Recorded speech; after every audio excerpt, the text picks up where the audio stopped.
Bonjour chers amis, bonjour frères et sœurs. Le récit de la guérison du lépreux va être lu aujourd'hui dans toutes les églises. Dans le monde, des millions de chrétiens vont l'entendre. Parmi eux, parmi vous, qui aura envie d'en reparler? D'en reparler tout à l'heure dans la voiture, en rentrant, d'en reparler autour de la table de ce dimanche ou avec des amis de passage, avec les collègues de travail durant la semaine. La question vous paraît déplacée. Mes amis, on dit que l'Évangile est une bonne nouvelle.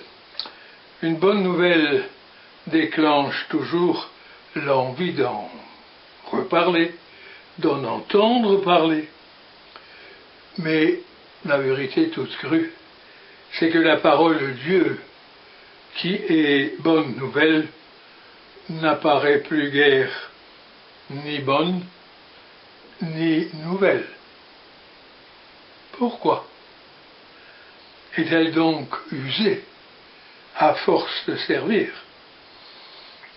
Je crois plutôt que c'est avant d'avoir servi. Est-elle donc trop connue? Je pense plutôt qu'elle est méconnue. Au moment d'aborder une page d'Évangile, un prêtre de mes amis a coutume de dire « Attention, mystère ». Il me semble entendre cet avertissement chaque fois que je relis le récit de la guérison du lépreux. Attention, mystère. Aujourd'hui, avec vous, je voudrais entrer respectueusement dans le mystère. Lorsque Jésus a guéri le lépreux, il lui a demandé de garder le secret. C'est sûrement parce que Jésus craignait que la foule interprète mal son geste. C'est sûrement parce qu'au-delà des apparences, ce geste cache un secret, un mystère. À nous de le chercher. Lorsque Jésus guérit hier, quel secret voulait-il révéler, préserver? Lorsque les chrétiens aujourd'hui lisent le récit de la guérison du lépreux, quel secret ont-ils à découvrir? Hier, au temps de Jésus, les lépreux étaient des intouchables. Ils sont totalement exclus de la vie commune. On les tient à distance, parqués à la sortie des villages, tellement à distance qu'ils doivent, les pauvres, agiter une clochette ou bien crier « impur, impur » pour que personne ne les croise par distraction ou par hasard. Ceci pour éviter la contagion, bien sûr, mais surtout pour préserver la pureté religieuse des Juifs. Les lépreux, croyait-on, étaient maudits de Dieu, punis par Dieu. La lèpre était considérée comme le châtiment de leur péché. Ils étaient impurs, donc intouchables. La loi religieuse interdisait tout contact avec eux. En somme, on croyait que c'était plaire à Dieu que de les mépriser, de les exclure. Ils étaient à distance des hommes parce qu'on les disait à distance de Dieu. Eh bien, Jésus contredit tout cela. Et c'est cela la bonne nouvelle. Avec Jésus, une telle nouveauté surgit que le lépreux oublie qu'il faut rester à distance. Il vient près de Jésus et lui dit des choses qu'on ne peut dire qu'à Dieu. Si tu veux, tu peux me guérir. Et puis, regardez, mettez bien votre regard dans les yeux horrifiés des témoins de la scène. Le prophète de Nazareth, Jésus, que va-t-il oser faire? Il étend la main et, chose incroyable, il touche un intouchable. Le secret que Jésus a révélé ce jour-là est clair. Il veut révéler le visage d'un Dieu qui aime tous les hommes sans exception, sans distinction. Dieu ne maudit personne. Pour Dieu, il n'y a pas d'intouchable, d'inguérissable, d'irrécupérable, d'impardonnable. Il n'y a pas de lépreux qu'il ne veuille guérir. Le Fils de l'homme est venu pour sauver ceux qui étaient perdus. Tel est le secret que Jésus nous révèle par ce geste. Et il est de taille. Cet évangile ne révèle pas le tour de force d'un guérisseur. Il révèle le visage inoubliable d'un sauveur. C'était hier le secret révélé par Jésus. Et aujourd'hui, lorsque les chrétiens lisent ou écoutent cet évangile, quel secret ont-ils à découvrir? Les lépreux aujourd'hui, qui sont-ils?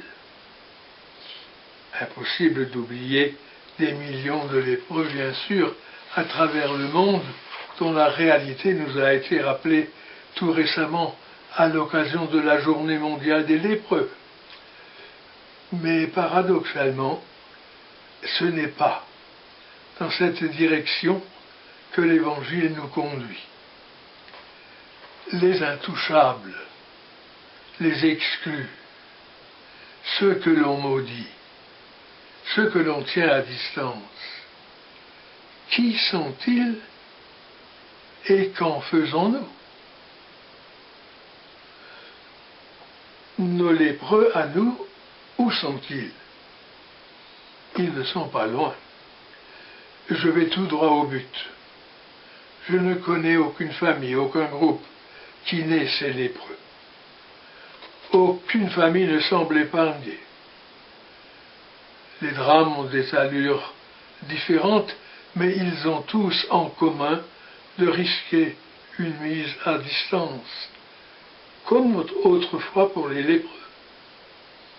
C'est le couple qui ne marche pas, comme on dit, pas loin de nous.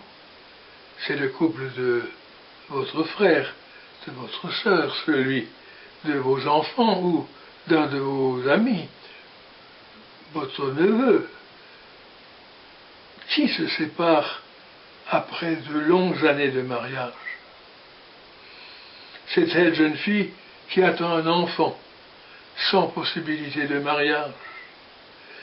C'est quelqu'un de la famille qui a été plus qu'indélicat lors d'un héritage. Qui encore? À qui vous avez dit, vous fait comprendre, ne franchis pas trop la porte de ma maison ou de mon cœur. La liste, vous la complétez vous-même, si vous voulez bien, dans votre fort intérieur. Maintenant, en ce moment, il y en a des lépreux dans notre vie.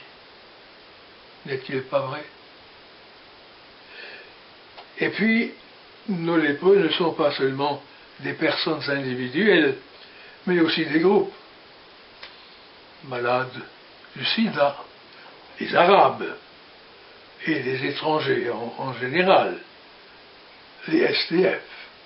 C'est bien un peu de leur faute, n'est-ce pas? Ceux qui ne pensent pas comme nous, politiquement, socialement, religieusement. Les lépreux, pas de difficulté pour les identifier. Grande difficulté de les aimer.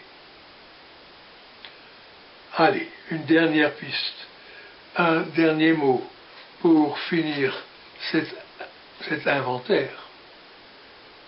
Le lépreux, il est parfois en nous. Je veux dire que chacun de nous a bien sa lèpre qui le défigure, qui lui fait honte et dont il désespère et ne veut pas fréquenter. Ma vie est trop en désordre, Dieu ne peut plus l'aimer. Un jour j'ai commis un geste, une parole irréparable. Frères et sœurs, chers amis, je vous en supplie, n'oubliez pas l'Évangile, la bonne nouvelle entendue aujourd'hui. Pour Dieu, il n'y a pas de geste irréparable. Pour lui, il n'y a pas de lèpre qu'il ne veuille guérir. Allez, emportez cette bonne nouvelle et n'oubliez pas de la répandre. Amen.